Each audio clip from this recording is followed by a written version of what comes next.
Manifestation is something that all of us want to be really good at, right? Being able to bring about our greatest desires in flow and in alignment with the universe.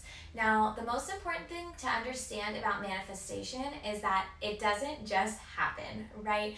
Manifestation is setting an intention, putting it into the universe, and then doing the work alongside the universe.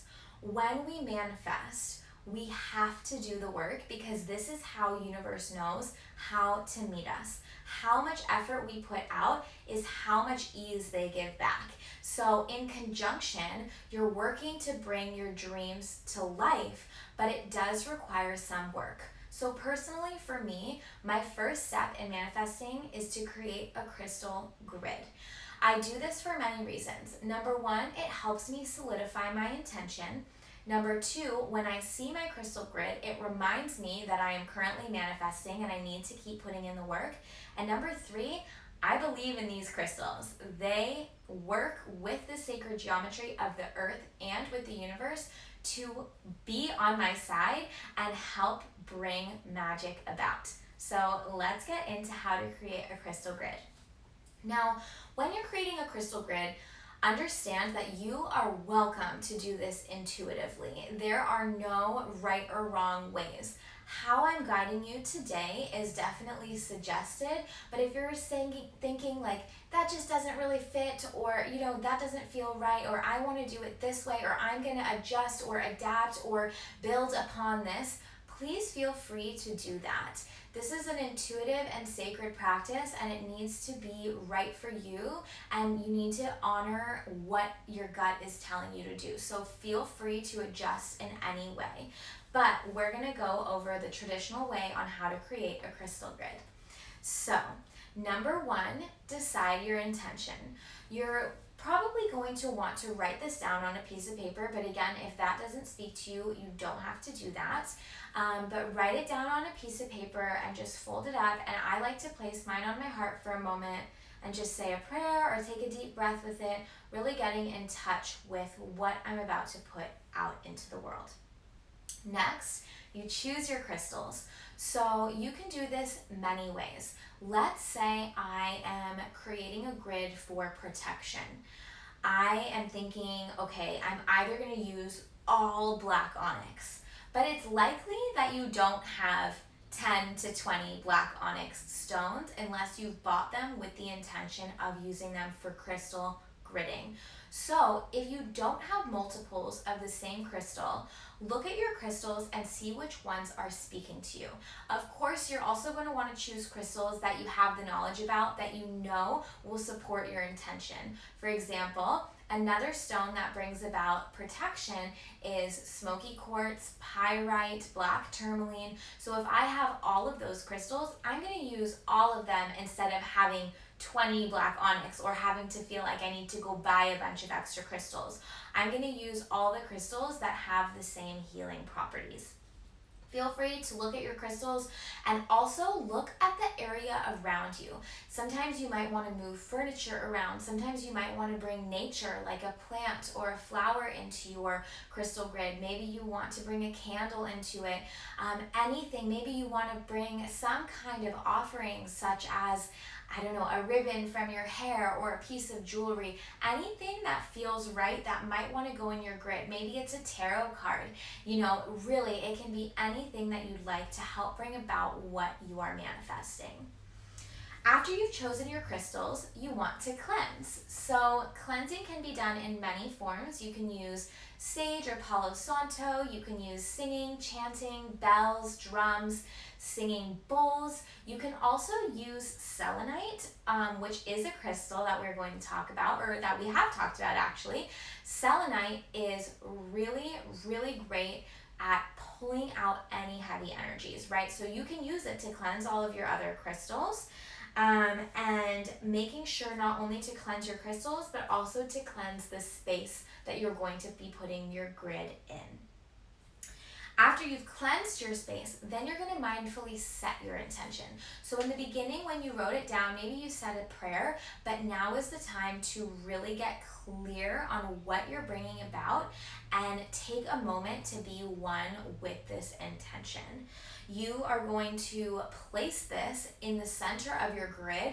So after you are setting your intention, saying your prayer aloud, maybe you light a candle, maybe you play some music, whatever it is that you want to do, you're gently going to fold your paper up and place it down in the center of your grid. Now that your intention is placed in the center of your grid, it's time to add your crystals. So some people like to work from the middle out, and some people like to work from the out in. It's totally up to you how you want to do this. If you are using a grid template, you want to place the crystals on the cross points.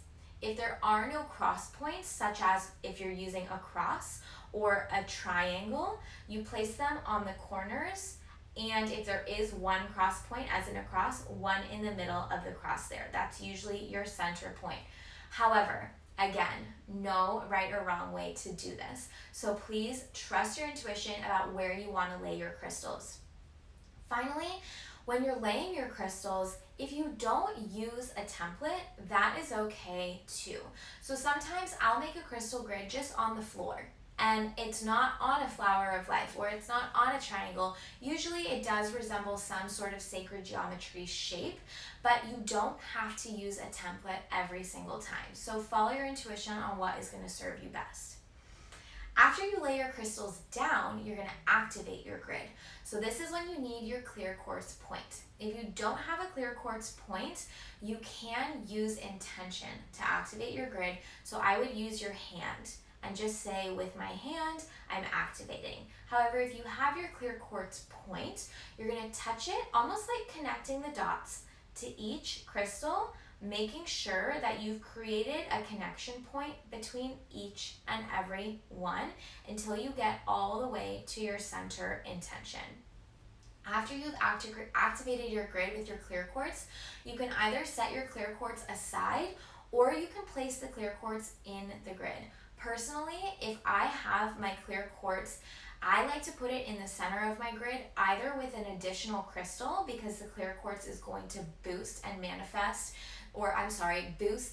amplify the power of the crystal in the center, or I place the clear quartz directly on top of my intention, knowing that it's going to amplify that intention, almost like a microphone out into the universe. After you've activated your grid, then you get to watch the magic happen. So remember, you do need to put in the work during your manifestation process. However, in seeing these crystals every single day, in believing in their healing and their powerful properties, you will see manifestation start to happen so fast and in such perfect alignment. When you're leaving your crystal grid, you do need to leave it for at least 48 hours for optimum results. Sometimes though, you can leave it for infinite amount of time. A lot of people like to glue their crystals to a template. Sometimes they'll place it on the wall. Sometimes they leave it in one spot. So when you're placing your crystal grid down in your home, make sure that you put it in an area where it's not going to be touched. So if you have pets or small children, or if you put it in a high traffic area such as a hallway, it's likely that it's going to get knocked over, and this is not ideal. So try to place it somewhere where it can sit untouched for at least 48 hours.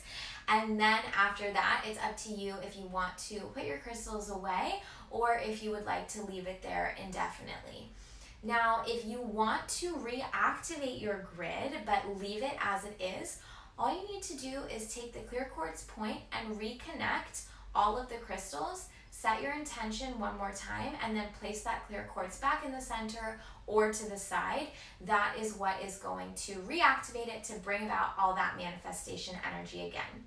So I know that was a lot of information. I'm going to show you an example of how to do this in a Flower of Life grid.